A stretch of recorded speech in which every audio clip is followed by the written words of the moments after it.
जय हिंद दोस्तों। इस वीडियो में हम बीपीएससी मेंस जीएस पेपर 1 के अभी तक जितने भी क्वेश्चन बने हैं हिस्ट्री सेक्शन से 1993 से 2022 तक जितने भी एग्जाम हुए हैं बीपीएससी में मेंस के हिस्ट्री सेक्शन में जितने भी क्वेश्चन पूछे गए हैं उन सबको इस क्लास में देखेंगे।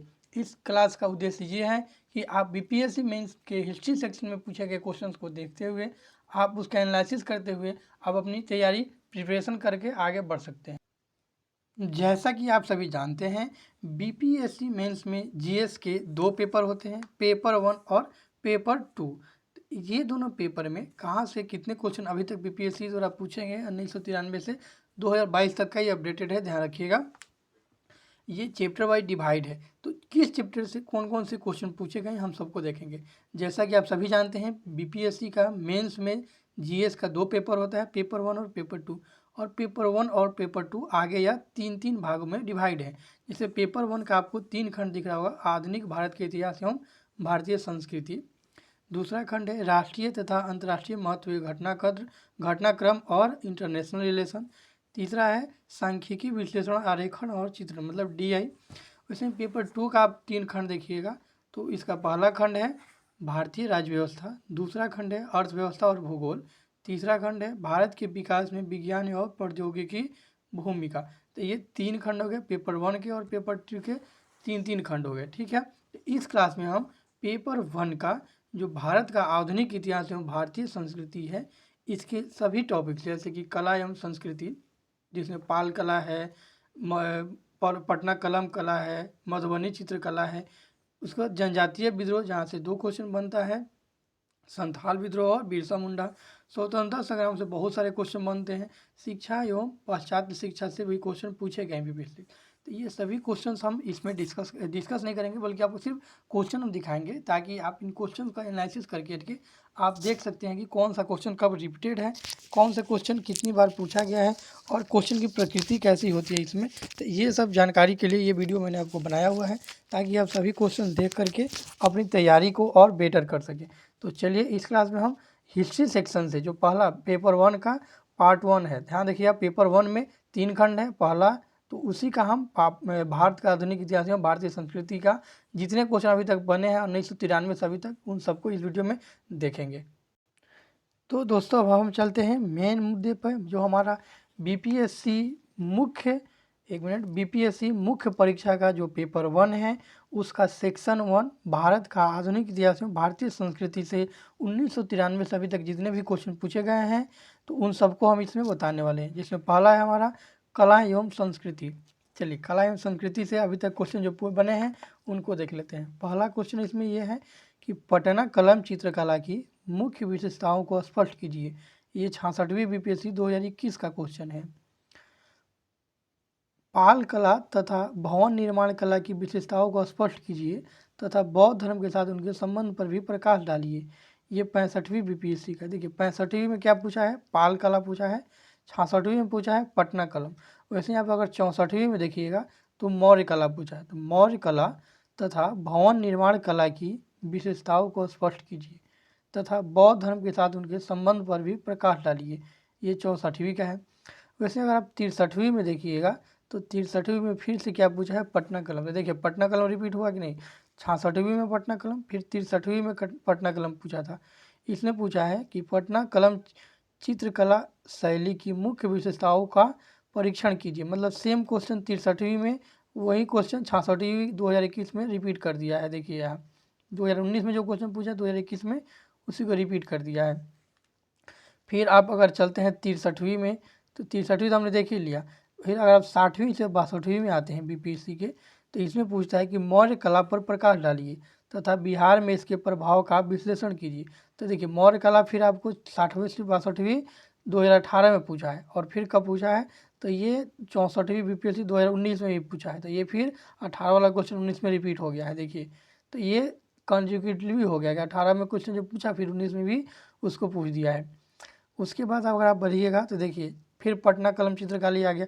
तो ये रिपीटेड क्वेश्चन इसमें पूछे जाते हैं। पटना कलम चित्रकारी की प्रमुख विशेषताओं का वर्णन कीजिए। ये 56वीं से 59वीं में फिर यहीं पूछा है। 53वीं से 55वीं में देखिए क्या पूछा है, मौर्य कला। मौर्य कला फिर से रिपीट हो रहा है यहाँ। उसके बाद और देखिए नीचे जा कर के आप, तो 45वीं और 48वीं से 52वीं एक साथ एग्जाम हुआ था 2002 और 2009 में। तो इनमें फिर से पूछा है पटना कलम चित्रकला की प्रमुख विशेषताओं का विवेचना करें। तो इसमें पटना कलम भी पूछा है, मौर्य कला भी पूछा है, और एक और कौन सा है, तो पाल कला भी पूछा है। ठीक है, लेकिन आप देखिएगा इसमें मधुबनी अभी तक हम लोगों को नहीं मिला। चलिए अगला देखते हैं। अगला क्वेश्चन है, आप चाहें तो इसका स्क्रीनशॉट ले सकते हैं। एक सेकेंड। अगला क्वेश्चन है मौर्य कला, ये कब है, 47वीं बीपीएससी में फिर पूछा है। मौर्य कला एवं स्थापत्य की प्रमुख विशेषताओं का विश्लेषण करें, ये 47वीं में पूछा है। चलिए स्क्रीनशॉट चाहे तो आप ले सकते हैं। उसके बाद 46वीं में पूछा है पालकालीन स्थापत्य। पाल कला फिर से पूछता है कब, तो 46वीं में फिर पाल कला पूछा है। 44वीं में आप देखिएगा तो मौर्य कला फिर पूछता है 44वीं में कि मौर्य कला की प्रमुख विशेषताओं का आलोचनात्मक परीक्षण कीजिए। 44वीं के बाद आप 43वीं में आइएगा तो देखिए 43वीं में क्या पूछा है, एक मिनट, 43वीं में पूछा है पाल कला, फिर से पाल कला पूछता है ये 43वीं में। तो 43वीं में पाल कला फिर से पूछ दिया है। 43वीं के बाद 42वीं देखिए, 42वीं में पूछा है बिहार में प्राप्त मौर्य कला की विशेषताओं का वर्णन करें, मतलब फिर से 42वीं में मौर्य कला पूछा है। उसके बाद फिर 41वीं जो बीपीएससी है उसमें पूछा है बिहार में पाल कला की प्रमुख विशेषताओं का विवरण दे, मतलब 41वीं में फिर पूछ दिया है कौन सा कला, तो बिहार में पाल कला। फिर 40वीं में देखिए क्या पूछा है, 40वीं में पूछा है मौर्यकालीन मूर्ति कला। तो मौर्यकाल से ही संबंधित मतलब 3 ही कला है, इसमें 3 ही से पूछे गए हैं, पाल कला, मौर्य कला और पटना कलम। इन तीनों को आपको कंठस्थ कर लेना है। इसमें आपको देखना कौन कौन सा क्षेत्र है, तो इनकी विशेषताएं किस क्षेत्र में पाई गई हैं, किस शासक द्वारा इन्हें संरक्षण दिया गया, साथ ही इनका बौद्ध धर्म से क्या संबंध रहा है, इनको बता देना है आपको। उसमें बिहार के लास्ट जो है 39वीं बीपीएससी में पूछता है कि बिहार की कला एवं चित्रकला पर एक निबंध लिखिए। देखिए यहाँ नीचे इससे रिलेटेड कुछ फैक्ट दिए गए हैं जो कि आपको ध्यान में रखना है और ये आपके एग्जाम की दृष्टि से हेल्प करेंगे। सामान्य अध्ययन के प्रथम प्रश्न पत्र के 3 भाग हैं, जिनमें पहला भाग भारत का आधुनिक इतिहास एवं भारतीय संस्कृति है। यह सब बिहार के संदर्भ में पूछा जाता है। अध्ययन की सुविधा के दृष्टिकोण से इसे अलग अलग भागों में बांटा गया है, जिनमें पहला भाग कला एवं संस्कृति है। इस भाग में प्रश्न बिहार के विशेष संदर्भ में पूछे गए हैं, जो मौर्य कला, पाल कला, पटना कलम शैली एवं बिहार की कला चित्रकला शैली आदि महत्वपूर्ण टॉपिक से संबंध होते हैं। विगत वर्षों के प्रश्नों के ट्रेंड को देखें तो प्रत्येक वर्ष एक प्रश्न इस भाग से रहे हैं। साथ ही इस भाग में प्रश्नों की कुछ वर्षों के अंतराल पर रिपीटेशन की प्रवृत्ति रही है, जो विषय सब्जेक्ट नॉलेज के आधार पर लगभग समान होते हैं। मतलब कि ये लगभग सेम ही क्वेश्चन बार बार रिपीट होता है, आप देख भी चुके हैं। आप इसका स्क्रीनशॉट भी ले ही लिए होइएगा, मैं एक बार फिर से आपको दिखा देता हूँ, आप चाहें तो इसका स्क्रीनशॉट ले सकते हैं। पहले में 9 क्वेश्चन और दूसरे में बाकी शेष क्वेश्चन। ठीक है, चलिए अब चलते हैं हम नेक्स्ट सेक्शन पे। तो हिस्ट्री, भारतीय कला, इतिहास और कला में जो हमारा पेपर 1 का बीपीएससी मेंस पेपर 1 का जो खंड 1 था, वो खंड 1 कौन सा था, तो हिस्ट्री और कला, मतलब आर्ट एंड कला ऑफ बिहार इंडिया। तो उसका दूसरा जो टॉपिक है इतिहास को, जो हमने अलग अलग भागों में बांटा है, जनजातीय विद्रोह है। जनजातीय विद्रोह से आप देखिएगा कि 66वीं बीपीएससी 2021 में पूछा है संथाल विद्रोह के क्या कारण थे और उसकी गति और परिणाम क्या थे। 66वीं में एक और क्वेश्चन पूछ दिया इसी से कि बिरसा आंदोलन की विशेषताओं की समीक्षा कीजिए, अर्थात बिरसा आंदोलन और संथाल विद्रोह दोनों 66वीं बीपीएससी 2021 में पूछा हुआ है। 64वीं में आप देखिएगा पूछा हुआ है उपयुक्त उदाहरण सहित 19वीं सदी में जनजातीय प्रतिरोध की विशेषताओं की समीक्षा कीजिए तथा उनकी असफलता के कारण भी बताइए। तो 64वीं बीपीएससी में पूछा है। 63वीं में पूछा था बिहार में संथाल विद्रोह के कारण एवं परिणामों की मूल्यांकन कीजिए। वैसे ही 56वीं से 59वीं बीपीएससी में पूछ दिया है कि 56वीं से 59वीं में ये पूछा है संथाल विद्रोह के मुख्य कारण की विवेचना की विवरण दीजिए, उनके क्या प्रभाव हुए। तो देखिए ये भी रिपीट हो रहा है, संथाल विद्रोह यहाँ भी है, 66वीं में भी है, फिर बिहार में संथाल भी है। तो ये एक कंजिक्यूटिव क्या हो गया है, रिपीटेशन इसमें आ गया है। उसके बाद 56वीं से 59वीं तो हो ही गया। फिर हम अगर 53वीं से 55वीं देखें बीपीएससी का, तो ये क्या पूछा है कि बिरसा आंदोलन का आधारभूत उद्देश्य था। बिरसा आंदोलन का आधारभूत उद्देश्य था आंतरिक शुद्धिकरण तथा विदेशी शासन की समाप्ति की इच्छा। इस कथन को आपको स्पष्ट करना है।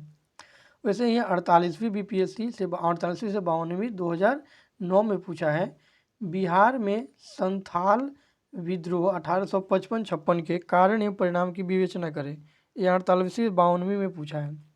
45वीं में देखिए क्या पूछ दिया है, संथाल विद्रोह भारत में ब्रिटिश उपनिवेश के विरुद्ध सशस्त्र जन प्रतिरोध का आदर्श प्रस्तुत करता है, स्पष्ट करें। उसके बाद देखिए 45वीं में फिर पूछा है, अंग्रेजों के विरुद्ध जनजातीय संघर्षों को बिरसा ने एक नया धार्मिक नेतृत्व प्रदान किया, स्पष्ट करें। अर्थात बिरसा से क्वेश्चन पूछा है 44वीं में। 43वीं में पूछा था, संथाल विद्रोह भारत में औपनिवेशिक शासन के विरुद्ध प्रथम तीव्र प्रतिक्रिया थी, व्याख्या कीजिए। 43वीं में। 42वीं में देखिएगा तो बिरसा आंदोलन के स्वरूप की व्याख्या करते हुए जनजातीय शासन पर इसके प्रभाव की चर्चा करें। वैसे ही 12 जो लास्ट हमारा 39वीं में पूछा है, ये पूछा है, बिरसा आंदोलन पर विशेष प्रकाश डालते हुए बिहार के आदिवासी आंदोलन की समीक्षा करना है, ये 39वीं में पूछा है। तो जो हमारा हिस्ट्री सेक्शन 1 जो हमारा था बीपीएससी मेंस जीएस पेपर 1 का जो सेक्शन 1 था हिस्ट्री आर्ट एंड कल्चर, उसका ये दूसरा जो पार्ट हो गया जनजातीय विद्रोह में। देखिए इसमें कुछ नोट दिया हुआ है, आधुनिक इतिहास खंड में जनजातीय विद्रोह मुख्यतः संथाल एवं बिरसा आंदोलन से समानतः एक प्रश्न हमेशा पूछे जाते रहे हैं, कभी कभी 2 प्रश्न भी पूछ लिया जाता है। यह ट्रेंड बिहार विभाजन के बाद भी देखने को मिलता है। तो आपको ये ध्यान रखना है, यहाँ से ये क्वेश्चन हर साल पूछ रहा है, तो आपको रिपीटेशन के बेसिस पे आप इसको क्वेश्चन को एक बार नोट कीजिए देख करके, और रिपीटेशन के बेसिस पे आपको इसकी तैयारी करनी होगी। उसके बाद जो हमारा इसमें नेक्स्ट सेक्शन है किसमें, तो हिस्ट्री आर्ट एंड कल्चर में, या स्वतंत्रता संग्राम के प्रमुख बिंदु, तीसरा है। सबसे ज़्यादा क्वेश्चन यहीं से पूछे गए हैं, हालांकि यहाँ से स्टैटिक नहीं है, रिपीटेड जरूर है, लेकिन हर साल सेम क्वेश्चन रिपीटेड नहीं है, थोड़ा सा चेंज करके रिपीट करता है। तो आपको यहाँ से ध्यान देना होगा। इसमें सबसे ज़्यादा लगभग 40 के आसपास क्वेश्चन है, मैं आपको बता देता हूँ इसमें कितने हैं, 42 क्वेश्चन है इसमें। तो बस मैं जल्दी जल्दी मैं इसको ख़त्म करता हूँ। साथ ही मैं ये भी बता दूं कि ये जितने भी क्वेश्चन हैं इन सभी के सॉल्यूशन जो बड़े बड़े कोचिंग्स हैं उनके द्वारा, साथ ही जो मैंने सॉल्यूशन किए हुए हैं उन सबको एक अच्छे फॉर्मेट में करके मैं आपको इन सब के एक एक करके सॉल्यूशन लाऊंगा। तो मेरा चैनल सब्सक्राइब जरूर करिएगा, आपके लिए बीपीएससी तैयारी थोड़ी सी आसान जरूर हो जाएगी। चलिए, स्वतंत्रता संग्राम के प्रमुख बिंदुओं में पहला क्वेश्चन है चंपारण सत्याग्रह। अब इसको आप चाहें तो इसको भी स्वतंत्रता आंदोलन को अलग अलग भाग में बांट सकते हैं, जैसे कि चंपारण सत्याग्रह, 1857 की क्रांति और बिहार में उसके योगदान तथा अन्य करके इसको अलग अलग भागों में, और जो व्यक्तित्व है वैसे भाग में इसको 3-4 भाग में आप बांट सकते हैं। मैंने टोटल को 7 भाग में बांट करके पढ़ा हुआ है। चलिए अब देखिए चंपारण सत्याग्रह 66वीं में यहाँ से क्या क्वेश्चन पूछा है, चंपारण सत्याग्रह स्वाधीनता संघर्ष का एक निर्णायक मोड़ था, स्पष्ट कीजिए। फिर 66वीं में भी क्वेश्चन पूछता है सांप्रदायिकता और धर्मनिरपेक्षता पर नेहरू के विचार की विवेचना कीजिए। इसको मैंने व्यक्तित्व में कर दिया है, इसको किसान आंदोलन में कर दिया क्योंकि चंपारण सत्याग्रह एक किसान आंदोलन ही था। उसके बाद फिर 66वीं में पूछा है निम्नलिखित में से किन्हीं 2 पर संक्षिप्त टिप्पणी लिखिए। अब ये 2 कौन कौन से हैं, तीनों है लेकिन 3 में से 2 लिखना है, ये हर साल पूछता है। सत्याग्रह पर गांधी के विचार, इस पर आपको टिप्पणी लिखना है। जयप्रकाश नारायण और भारत छोड़ो आंदोलन पर एक टिप्पणी लिखना है। सुभाष चंद्र बोस और आईएनए पर आपको एक टिप्पणी लिखना है। इन सब में से किसी एक पर आपको टिप्पणी लिखना है।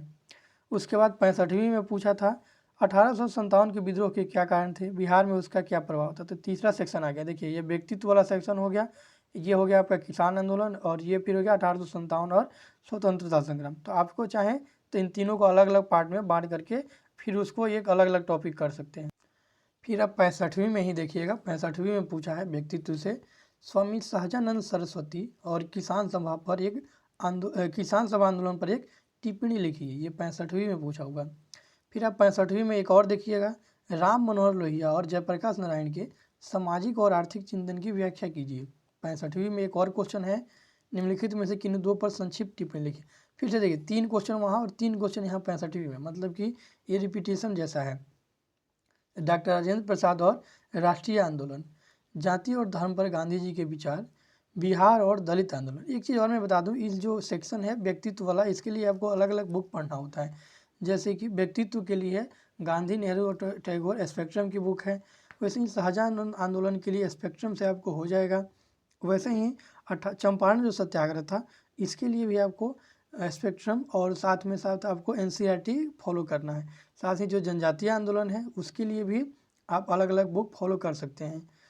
चलिए अगला क्वेश्चन जो हम 65वीं का पढ़ चुके हैं, फिर 64वीं में चलते हैं। 64वीं में आप देखिएगा तो 64वीं में पूछता है 19वीं सदी के उत्तरार्ध से भारतीय राष्ट्रवाद के विकास की आलोचनात्मक समीक्षा कीजिए। फिर 64वीं में दूसरा क्वेश्चन यहाँ से पूछा है चंपारण सत्याग्रह स्वाधीनता संघर्ष का एक निर्णायक मोड़ था, स्पष्ट कीजिए। ये जो 64वीं में क्वेश्चन पूछा है अभी हमने देखा कि इसको रिपीट किया हुआ था 66वीं में, बीपीएससी मेंस के 66वीं में। देखिए ये रहा 66वीं का ये क्वेश्चन जी, चंपारण सत्याग्रह 66वीं में सेम क्वेश्चन रिपीट कर दिया है चंपारण सत्याग्रह वाला। तो आपको ध्यान रखना है कि 64वीं का क्वेश्चन जो है कहाँ रिपीट किया है, तो 66वीं में। तो ये कभी भी रिपीट कर देता है, इसीलिए इसको आपको ध्यान दे करके पढ़ना है। तो 64वीं के बाद फिर से 64वीं में एक और क्वेश्चन है 19वीं सदी के ब्रिटिशकालीन भारत में समुद्र पारयिता पारंगत क्या थे, के क्या कारण थे? बिहार के विशेष संदर्भ में इंडेंच पद्धति के आलोक में विवेचना कीजिए।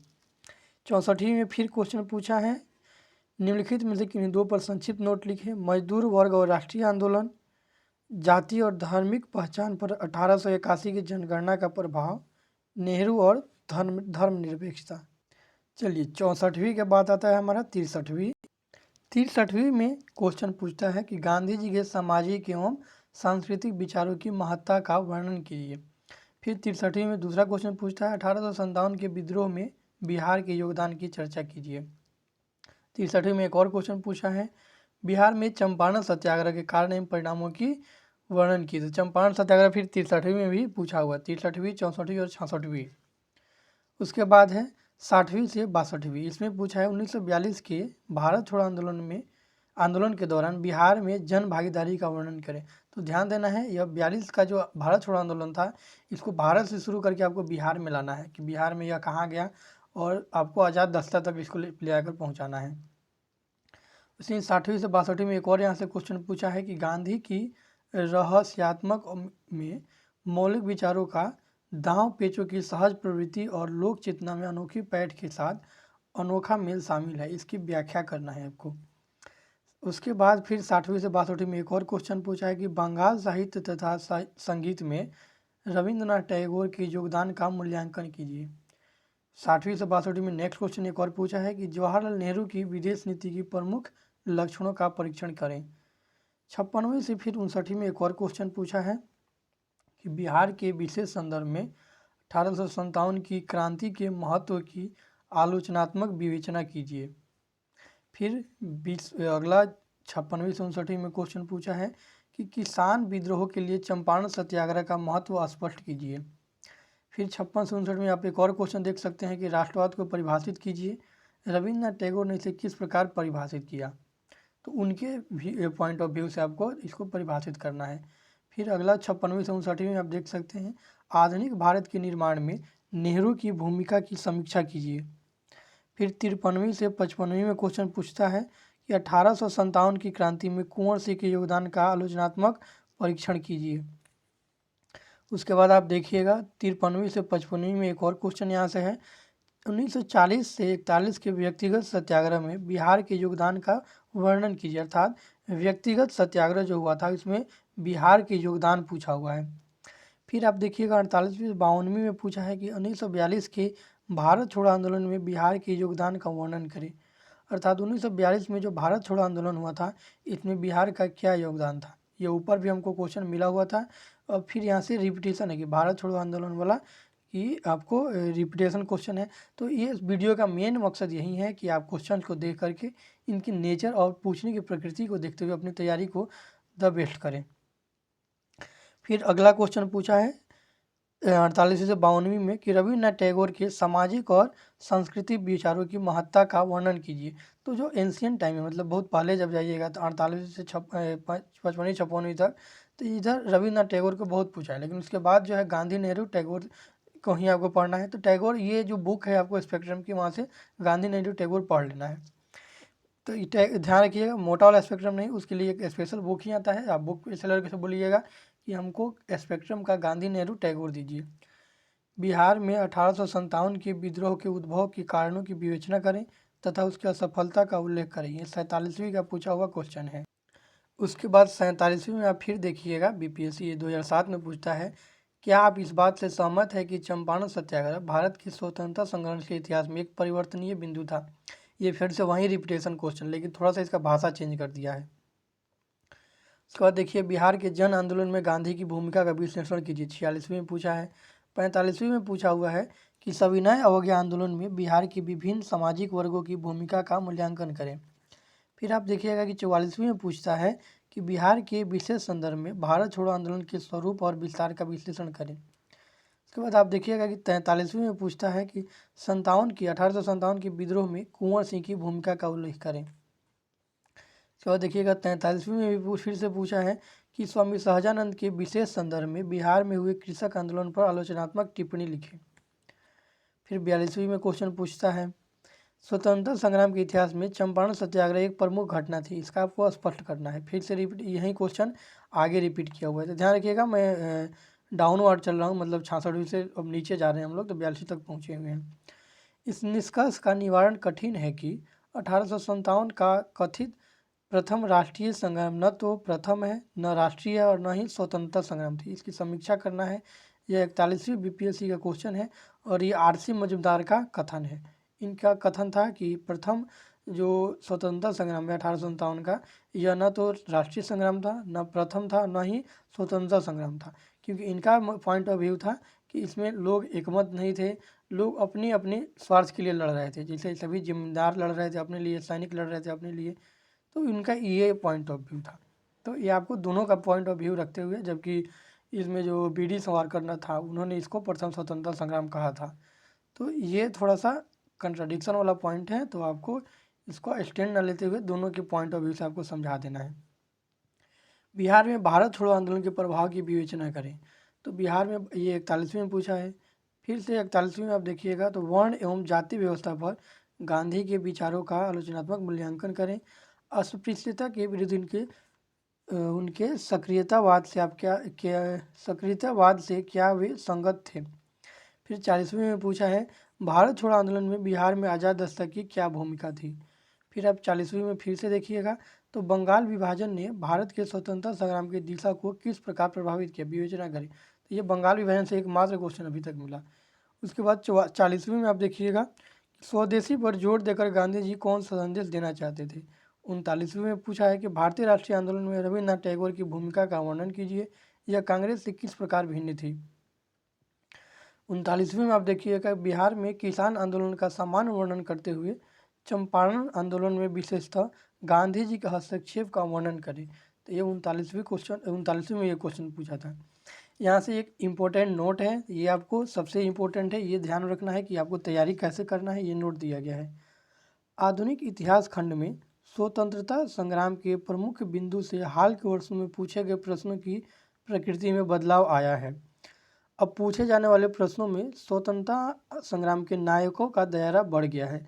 अब स्वतंत्रता संग्राम के क्रांतिकारी नायकों के साथ सामाजिक, राजनीतिक एवं सांस्कृतिक सुधारों से संबंधित समसामयिक प्रासंगिकता वाले व्यक्तियों से भी प्रश्न पूछे जा रहे हैं। तो आपको ध्यान रखना है यह कि जो स्वतंत्रता आंदोलन के जो सेना नायक थे उनसे ज़्यादातर क्वेश्चन पूछा जा रहा है। तो ये हो गया क्वेश्चन, आप इसको लिखिए, इसका एनालिसिस कीजिए कि कब कौन सा रिपीट किया है और आपके एग्जाम में यहाँ से कौन सा फिर से रिपीट कर सकता है।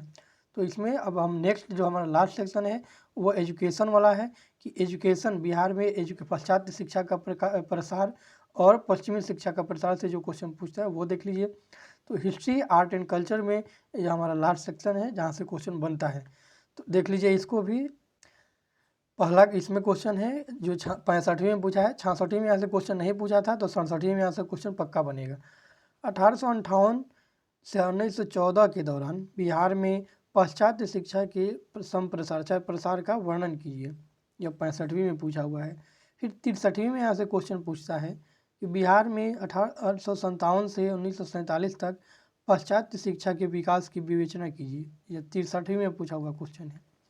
फिर आप देखिएगा कि 60वीं से 62वीं में जो यहाँ से क्वेश्चन पूछता है वो किस तरह का है कि बिहार में 1813 से 1947 तक पाश्चात्य शिक्षा की विवेचना करें। फिर यहाँ से 47वीं में क्वेश्चन पूछा है एक के बाद कि अपने अध्ययन काल में बिहार में तकनीकी शिक्षा के विकास का वर्णन करें। क्वेश्चन 46वें में पूछा है, आधुनिक बिहार में शिक्षा एवं प्रेस के विकास की व्याख्या कीजिए एवं स्वतंत्रता आंदोलन में शिक्षा और प्रेस की भूमिका बताइए। तो ये बहुत अच्छा क्वेश्चन है और रिपीटेड भी है, तो आपको यहाँ ध्यान रखना है। फिर 46वें में पूछता है कि बंगाल से बिहार के अलग होने एवं आधुनिक बिहार के उदय पर प्रकाश डालिए। 45वें में पूछा है कि बिहार के सामाजिक आर्थिक परिदृश्य में ब्रिटिश शासन के दौरान क्या क्या परिवर्तन हुए। वैसे ही आप देखिएगा 45वीं के बाद 44वें में क्वेश्चन पूछा है कि ब्रिटिश शासन काल में बिहार में पश्चिमी शिक्षा के विकास का आलोचनात्मक विवरण दीजिए। यह 44वें में पूछा हुआ है। 42वें में पूछा है तांत्रिकी शिक्षा, ध्यान से रखिएगा, तांत्रिकी तंत्र मंत्र वाला नहीं है, तांत्रिकी का मतलब है टेक्नोलॉजिकल एजुकेशन के विशेष संदर्भ में बिहार में 1900 से 1947 के दौरान पश्चात शिक्षा के प्रसार का विवरण दीजिए। वैसे ही 39वें में पूछा है कि बिहार की अर्थव्यवस्था में पश्चिमी तकनीकी शिक्षा के योगदान की आलोचनात्मक विवेचना कीजिए। तो आपको ध्यान रखना है कि ये जो है शिक्षा से संबंधित क्वेश्चन पूछता है हर साल, एक साल गैप करके। इस प्रश्न खंड में नोट जो है इस तरह से है, इस प्रश्न खंड में बिहार में आधुनिक पाश्चात्य शिक्षा के प्रसार एवं विकास पर एक प्रश्न अक्सर होता है। कुछ अंतराल के बाद बिहार में पाश्चात्य शिक्षा के विकास में प्रेस एवं साहित्य के योगदान से भी प्रश्न पूछ लिए जाते हैं। तो दोस्तों ये था हमारा बीपीएससी मेंस का जीएस जो होता है, जीएस पेपर 1, उसका अध्यायवार चैप्टर वाइज हल प्रश्न पत्र। ये हमने हल नहीं किया, सिर्फ हमने इसमें आपको क्वेश्चन दिखाया है। हल प्रश्न पत्र इसका जो पर ईच क्वेश्चन का जो भी सॉल्यूशन होगा, एक आंसर बेस्ड टाइप पूरा, उसको हम इसी चैनल पर आपको मिल जाएगा। उसको हम मतलब कंटिन्यूसली रोज़ डेली एक एक करके अपलोड कर देंगे। इसमें हमने देखा पेपर 1 का जो पहला खंड है, अर्थात पेपर 1 का जो 3 सेक्शन में पहला सेक्शन है भारत का आधुनिक इतिहास में भारतीय संस्कृति। इससे जितने भी क्वेश्चन बनते हैं इसको हमने अलग अलग चैप्टर में डिवाइड किया है। कला एवं संस्कृति, जिसमें पटना कलम आपने देखा, फिर पाल कला और एक और था मधुबनी चित्रकला से क्वेश्चन नहीं मिला, पटना कलम, पाल कला और मौर्य कला, इन तीनों से क्वेश्चन मिला हमको। फिर जनजातीय विद्रोह से, जनजातीय विद्रोह में मुंडा और संथाल विद्रोह से क्वेश्चन हमने देखा कि पूछा हुआ है। स्वतंत्रता संग्राम के मुख्य प्रमुख बिंदुओं से बहुत सारे क्वेश्चन थे। शिक्षा में अन्य बिंदुओं से भी क्वेश्चन थे। तो ये हमने सारे कवर कर लिए हैं। इनसे अभी तक जो भी क्वेश्चन आया है, मतलब हमारा सेक्शन 1 कंप्लीट हो गया है। पेपर 1 का section 1 history, art and culture. Section 2 में राष्ट्रीय तथा अंतर्राष्ट्रीय महत्व के वर्तमान घटना चक्र से क्वेश्चन पूछे जाते हैं। तो यहाँ से क्वेश्चन तो आपको खुद से तैयार करना होगा। तो इसके लिए आप विजन आईएएस का जो 365 मेंस आता है करंट का, उसको मैगजीन को आप देखते रहिए। साथ ही जो डीआई का क्वेश्चन है, इसके विद सॉल्यूशन हम डेली एक एक क्वेश्चन अपलोड करेंगे। इसमें कितने क्वेश्चन है मैं आपको बस ये बता दे रहा हूँ। बीपीएससी मेंस जीएस का जो सेक्शन 3 है, जिसमें डीआई क्वेश्चन पूछता है। डीआई से जो इसमें 2 टाइप के क्वेश्चन होते हैं, एक सांख्यिकी विश्लेषण आरेखन और शिक्षण में एक ब्रीथ चार्ट, पाई चार्ट होता है। पाई चार्ट से ज़्यादा क्वेश्चन नहीं पूछा गया है। पाई चार्ट से मैं आपको दिखा देता हूँ, हालांकि मैंने इस पर वीडियो बनाया हुआ है कि कहाँ से कितने क्वेश्चन बने हुए हैं। तो पाई चार्ट से ज़्यादा क्वेश्चन नहीं है, 15 क्वेश्चन है बस। पाई चार्ट से पूरे 15 क्वेश्चन है, ठीक है। उसके बाद जो आता है आपका ये सारणी बारंबारता वाला बार ग्राफ वाला जो आता है, यहाँ से सबसे ज़्यादा क्वेश्चन है और यहाँ से आपको 30 से 35 क्वेश्चन है शायद, मैं आपको कंफर्म कर देता हूँ। इससे 52 क्वेश्चन है, टोटल 52 क्वेश्चन। तो इन क्वेश्चन को मैं डेली 1 से 2 करके अपलोड करूँगा, 2 करके, क्योंकि 2 DI 2 पूछता है तो डेली 2 DI सॉल्व करना है। तो इसको मैं सॉल्यूशन के साथ अपलोड करूँगा। पहले तो क्वेश्चन रहेगा जिसमें आप क्वेश्चन पढ़ेंगे, क्वेश्चन पढ़ के खुद से सॉल्व करेंगे और खुद से सॉल्व करने के बाद एक उसका सॉल्यूशन जो मैं दिया रहूँगा उससे आप इसको मैच कर लेना है, ठीक है। तो इसमें 52 हो गया। और जो सामान्य गणित कभी कभी पहले पूछता था, अब ये नहीं पूछता है, इससे 10-12 क्वेश्चन है, बस ये देख लेना है 10 क्वेश्चन। उसका तो व्याख्या तर्क से जो क्वेश्चन है, ये 4-5 क्वेश्चन पूछे हुए हैं, अभी तक 6 क्वेश्चन पूछे हुए हैं, ठीक है। तो ये हुआ हमारा पेपर 1। जिस तरह से हमने चैप्टर वाइज पेपर 1 को डिवाइड किया है, वैसे ही हम पेपर 2 को भी डिवाइड करेंगे। पेपर 1 में सेक्शन 1 का क्वेश्चन पूरा हमने आपको इस वीडियो में दिखा दिया है। पेपर 1 का ही सेक्शन 2 का क्वेश्चन दिखाने की ज़रूरत नहीं है, ये हर साल चेंज होते रहता है। लेकिन पेपर जो 3 है, इसके क्वेश्चन हम आपको लेकर आएंगे विथ सॉल्यूशन एक एक करके, क्योंकि इसका क्वेश्चन दिखाने से कोई फ़ायदा नहीं है, हम सॉल्यूशन के इसको साथ अपलोड करेंगे, ठीक है। अगर आप भी किसी और भी टॉपिक पे क्वेश्चन चाहते हैं या कोई सॉल्यूशन चाहते हैं, कोई हेल्प चाहते हैं, तो आप हमें कमेंट करके ज़रूर बताइएगा। बेशक हम आपका जो भी हेल्प हो सकेगा ज़रूर करेंगे। तो इस वीडियो में इतना ही, मिलते हैं नेक्स्ट क्लास में। जय हिंद।